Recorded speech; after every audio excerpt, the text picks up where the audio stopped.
할렐루야. 한 주간도 주님께서 여러분 모두에게 평안을 주신 줄 믿습니다.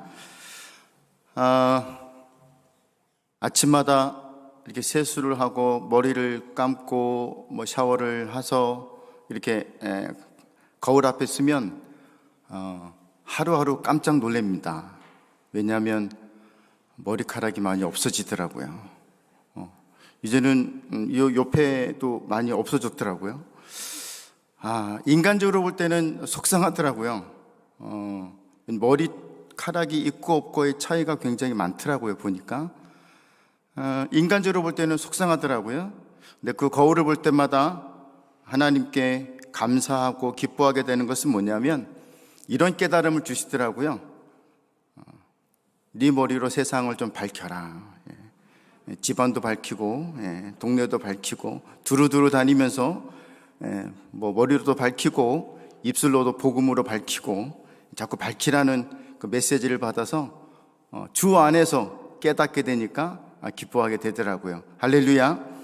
여러분들도 그런 기쁨과 소망과 즐거움이 함께 하시기를 주님의 이름으로 축원을 드립니다. 바울은 지금까지 감옥에 있는 자신이 어떻게 기쁨을 잃어버리지 않고 있었는지에 대해서 편지를 썼습니다. 그리고 이 기쁨을 빌립보 교인들과 함께 나눌 수 있기를 기대하면서 계속 권면하고 있습니다. 그리고 빌립보서 3장에서 바울은 이 기쁨으로 사는 진짜 비밀을 말하려고 합니다. 그래서 3장은 끝으로라는 단어로 시작했습니다. 빌립보서가 4장까지 있다라고 하는 사실을 볼 때에 바울은 너무 빨리 결론을 얘기하려고 하는 게 아닌가라는 생각을 가지게 됩니다. 그런데 성경을 연구하는 신학자들이 빌립보서를 연구해 보니까 바울은 결론을 빨리 말하고 싶어 한다라는 것을 알 수 있다라고 그렇게 말을 합니다. 그래서 3장 1절을 보니까 끝으로 나의 형제들아 라고 찾고 있습니다. 부르고 있습니다. 이렇게 부르면서 빌립보 교인들에게 무엇을 말하려고 하는 것일까요? 끝으로 나의 형제들아 어떻게 하라고요? 주 안에서 기뻐하라. 주 안에서 기뻐하라. 이것이 설교 제목입니다. 사도 바울은 기뻐하라는 말을 여러 번 사용했습니다. 빌립보서 편지를 보면 여러 번 사용했는데 그런데 주 안에서라는 단어는 여기서 처음 사용했습니다. 바울이 주 안에서 기뻐하라고 했을 때 그러면 그 주 안에서의 의미는 무엇일까요? 그것은 뭐냐면 참 기쁨의 비밀은 주 안에 있다는 것입니다. 그러니까 주 밖에서는 찾을 길이 없다라는 거예요. 참 기쁨. 그냥 기쁨은 예수님 밖에서도 찾을 수 있습니다. 근데 참 기쁨은 주 안에서 찾았다라고 고백을 하고 있는 것입니다. 여러분, 이 비밀은요, 보통 사람은 잘 모릅니다. 말을 해줘도 몰라요. 세상적 그리스도인은 이 비밀을 모릅니다. 예배당 안에 있지만, 말씀을 듣고 있지만 잘 몰라요. 그래서 바울은 이 사실을 말하고 싶어서 견딜 수가 없었던 거예요. 주 안에서 얻을 수 있는 기쁨, 이게 진짜 기쁨이다 라고 말하고 싶어서 견딜 수가 없는 것입니다. 바울이 사울이었을 때 율법주의자였습니다.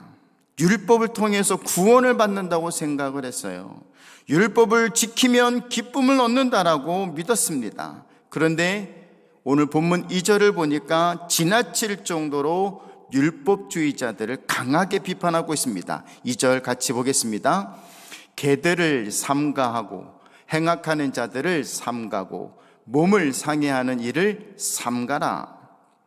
그렇다면 우리의 기쁨은 어디서 오는 것일까요? 그러니까 세 가지로 묵상해 보면 첫째로 보게 되면 좋은 환경에 있다고 해서 기쁨이 오는 것은 아닙니다. 3절과 4절 말씀 읽어보겠습니다. 3절과 4절 말씀. 하나님의 성령으로 봉사하며 그리스도 예수로 자랑하고 육체를 신뢰하지 아니하는 우리가 곧 할례파라.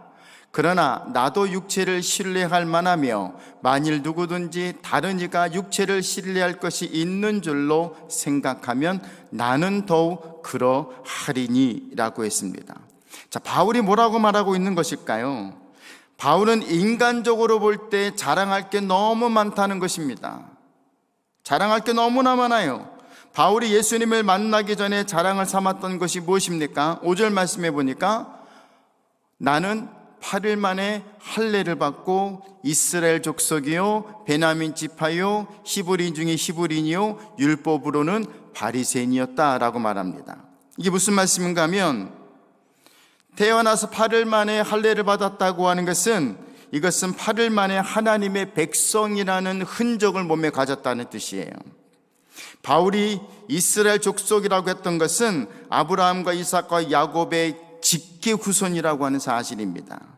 바울이 베냐민 족속이라고 했던 것은 신앙의 명문 가문이라는 거예요. 바울이 히브리인 중에 히브리인이라고 말했던 것은 순수 히브리 혈통이라고 하는 사실입니다. 그러니까 율법으로는 흠을 잡을 데가 없다라는 거예요. 신앙으로나 열심으로나 충성으로나 바울 앞에서 이름을 꺼낼 수가 없을 정도로 바울은 완벽한 자였습니다.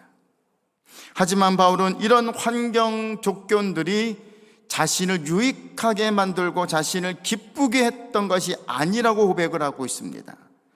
우리들 중에 환경을 탓하시는 분들이 있을지 모르겠습니다. 예를 든다면 나는 부모를 잘못 만났어, 나 직장 잘못 들어갔어, 나 학교 공부 잘못했어, 나 친구 잘못 사귀었어, 나 결혼 잘못했어, 이렇게 생각하는 분도 있을 것입니다. 그렇다면 그 환경들이 바뀌어진다면, 그 사람들을 만나지 않았더라면 여러분의 환경은 지금보다 더 좋았을 것이라고 확신합니까? 학생 여러분, 저도 어릴 때 그런 생각을 가지고 있었지만 요 부모님이 내 부모가 아니고 친구 부모님이 내 부모였더라면 더 좋았을 것이라는 생각을 했었던 적이 있습니다. 정말 그럴까요? 젊은 청년 여러분, 여러분들이 다니는 학교와 직장이 친구가 하고 있는 일보다 친구가 하고 있는 일이 더 부럽다고 생각하십니까? 부부 여러분들은 어떻습니까? 환경이 바뀌면, 사람이 바뀌면 행복할 것 같습니까? 두 번째로 묵상할 것은 성공이 기쁨을 가져오는 것은 아니라는 것입니다. 자, 인생이 뭔가를 성취했다면 굉장히 보람되고 아름다운 일입니다. 하지만 성공했다고 꼭 기쁨이 오는 것은 아니더라고요. 계속해서 바울이 말하고 있는 메시지를 여러분 묵상해 보십시오. 바울은 예수님 믿기 전에 이미 크게 성공한 사람이었습니다. 율법으로는 흠을 찾을 수 없었고 백성들이 따르고 존경하는 바리새인이었다라고 6절에서 말씀하고 있습니다. 그러니까 부모가 자녀들에게 이런 말을 했을 것이라고 추측이 가능한데요. 얘들아, 너희는 사울과 같은 사람이 되어야 한다. 얘들아, 너희는 사울을 인생의 모델로 삼고 사울을 쫓아해라. 사울을 따라가라. 바울이 되기 전 사울은요, 주변 사람들이 가장 부러워하고 추앙하고 인정하는 성공한 사람이었습니다. 그런데 보세요, 사울이 성공한 사람이었을지 모르겠지만 행복한 사람은 아니었다라는 것입니다. 사울은 제사장들과 권력자들에게 인정을 받아 지금보다 더 성공하려고 자신 안에 흐르고 있는 살인자의 욕구를 따라서 예수 믿는 사람들을 잡아 죽이려고 했습니다. 사울은 이렇게 하는 것이 하나님을 잘 믿는 것이다라고 생각했습니다. 성공을 추구한 사울은 왜곡된 신앙과 비뚤어진 신앙생활을 해왔던 것입니다. 그러므로 바울은 자신의 과거를 회상하면서 성공은 목표에 도달하게 하지만 결코 행복한 것이 아니다라고 우리에게 오늘 말씀하고 있는 것입니다. 아마도 현대인들이 숭배하고 있는 가장 강력한 우상 중에 하나가 성공이라는 우상일 것입니다. 솔로몬의 인생을 보십시오. 솔로몬의 인생은 그가 첫 왕이 되었을 때에 그렇게 순수하게 하나님을 찾았습니다. 하나님 앞에 예배를 드렸습니다. 하나님의 은혜를 받기 위해서 1000번이나 제사를 드렸습니다. 그런데 그가 성공을 하자, 정상에 도달하자 어떠한 삶을 살았습니까? 하나님을 잃어버리고 신앙이 몰락했습니다. 기도하지 않아도 돈이 있으니까, 기도하지 않아도 국력은 막강하니까, 기도하지 않아도 사람들이 추앙하니까 그는 기도하지 않습니다. 하나님을 찾지 않습니다. 예배하지 않습니다. 바울이 환경적으로, 사회적으로, 인간적으로 성공했을 때에 기뻐하지 않았다면 그럼 무엇 때문에 기뻐했을까요? 세 번째로 묵상할 것은 바울은 예수님 때문에 행복하다라고 말하고 있습니다. 7절부터 9절까지 한번 같이 읽겠습니다.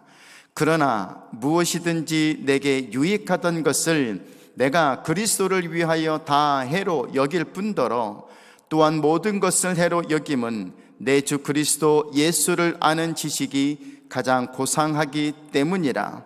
내가 그를 위하여 모든 것을 잃어버리고 배설물로 여김은 그리스도를 얻고 그 안에서 발견되려 함이니 내가 가진 의는 율법에서 난 것이 아니요 오직 그리스도를 믿음으로 말미암은 것이니 곧 믿음으로 하나님께로부터 난 의라. 믿습니까?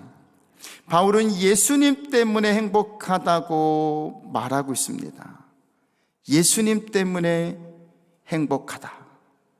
여러분들은 무엇 때문에 행복합니까? 무엇 때문에 살만 납니까? 바울이 생각했던 성공과 행복과 기쁨의 가치관이 변화되는 계기가 있었습니다. 그것이 바로 다메섹 도상입니다. 가장 혈기왕성해서 붉은 눈으로 혈안이 되어 그리스도인들을 죽이려고 하는 의지가 가장 강할 때 갑자기 음성이 들려왔습니다. 사울아, 사울아, 내가 어찌하여 나를 핍박하느냐. 딱 요 대목에서 에코가 있었으면 더 효과가 좋았을 것 같아요. 왜 네가 나를 핍박하느냐 할 때 냐냐냐 하면 더 좋았을 것 같아요. 자, 사울이 이때 대답합니다. 주여 누십니까? 이때 사울에게 들려오는 소리가 있습니다. 나는 내가 핍박하는 예수다. 나는 내가 핍박하는 예수다 라는 소리가 들렸습니다. 그리스도인들을 잡아 죽이는 것이 하나님을 가장 잘 믿는 것이다라고 살아왔던 사울이 충격을 받았습니다. 나는 내가 핍박하는 예수다라고 하는 이 소리가 바울의 일생을 뒤집어버리는 혁명적 사건이 되었습니다. 자신의 자존심을 세우고 자아를 드러내고 고집을 피우던 그 모든 것들이 송두리째 뽑히는 시간이 되었습니다. 우리에게도 내 마음과 내 머리를 방망이로 치는 듯한 충격적인 신앙적 체험이 있었으면 좋겠습니다.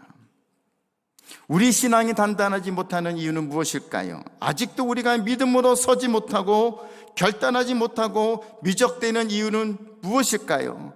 신앙이 체험적이지 못했기 때문입니다. 십자가를 분명하고 정확하게 보지 못했기 때문에 그렇습니다. 여러분의 자랑은 무엇입니까? 여러분의 행복은 무엇입니까? 과연 여러분은 예수님 때문에 행복하십니까? 유관스럽게도 아직도 많은 그리스도인들이 예수님 안에서 발견되는 참 기쁨을 찾지 못하고 세상적으로 찾으려고 합니다.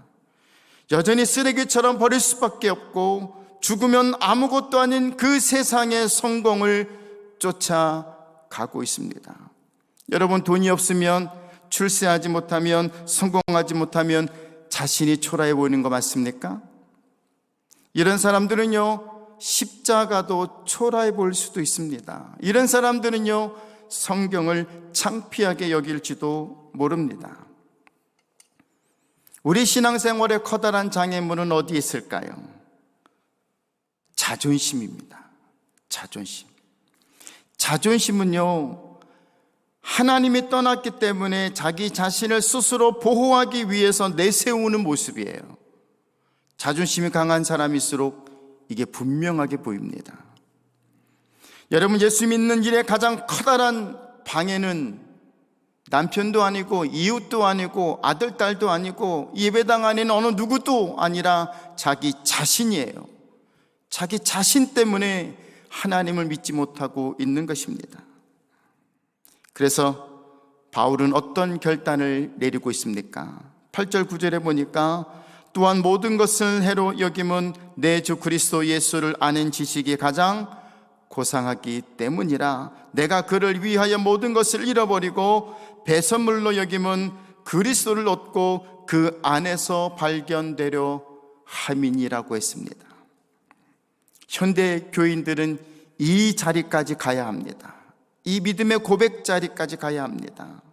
다 없어지고 다 포기해도 다 잃어버려도 예수님만 있으면 된다고 하는 이 깨달음의 믿음의 자리까지 가야 합니다.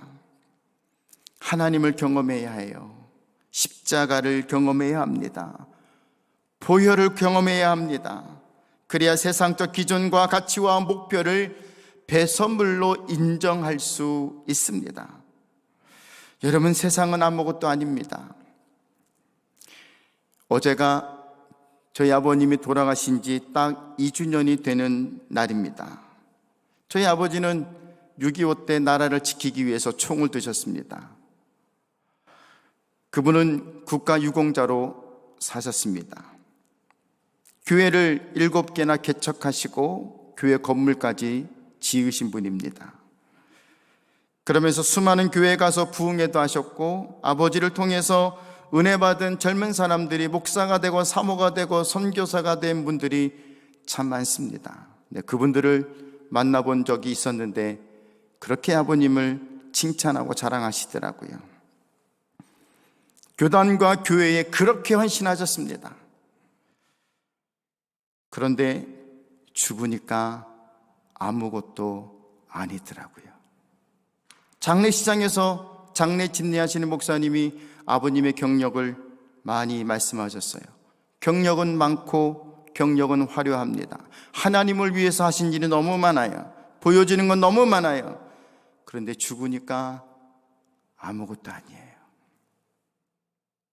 당신의 삶이 91년을 사셨지만 남는 건 화장터에서 나온 정말 한 줌의 재밖에 남지 않습니다.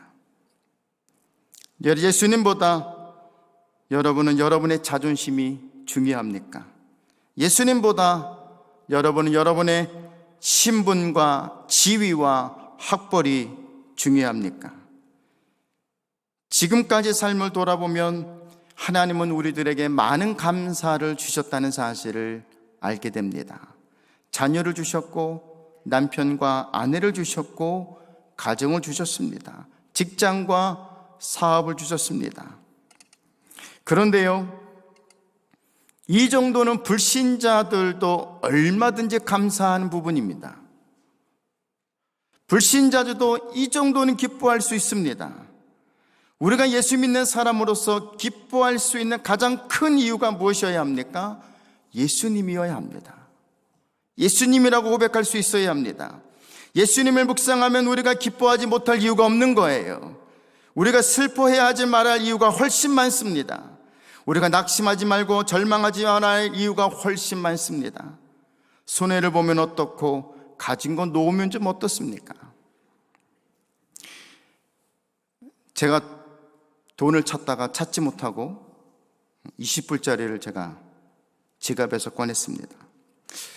이 돈으로 예화를 하시는 어떤 목사님이 계셔서 제가 큰 은혜를 받았는데, 혹시 들으신 분도 계시겠지만 혹시 듣지 못하신 분들을 위해서 제가 이 돈으로 예화를 한번 여러분에게 드리려고 합니다. 여기 20불짜리가 있습니다.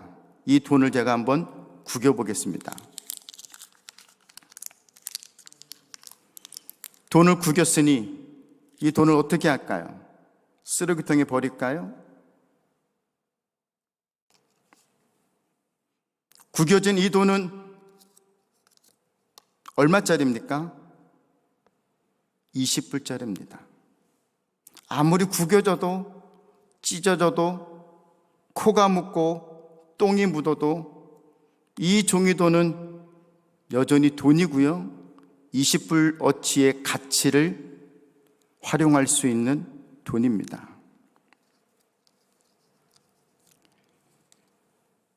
이 돈을 버릴 사람은 없을 것입니다. 저도 구겼지만 제 주머니 속에 넣을 거예요. 왜냐하면 쓸 수 있으니까요. 우리 인생이 가난하고 우리 인생이 병들고 우리가 영주권이 없고 영어를 못해도 우리는 여전히 하나님께 매우 소중한 사람이라는 사실을 깨닫고요. 여러분, 가치 있게 사십시오. 하나님 안에 가치 있는 존재로 사십시오. 여러분 안에 있는 작은 천국을 잃어버리지 마시고 기쁨을 잃어버리지 않는 우리 토론토 꿈의교회 모든 성도들이 될 수 있기를 주님의 이름으로 축원합니다. 기도하겠습니다. 그렇습니다. 하나님, 오늘도 귀한 사실을 알게 하시고 깨닫게 하셔서 감사합니다.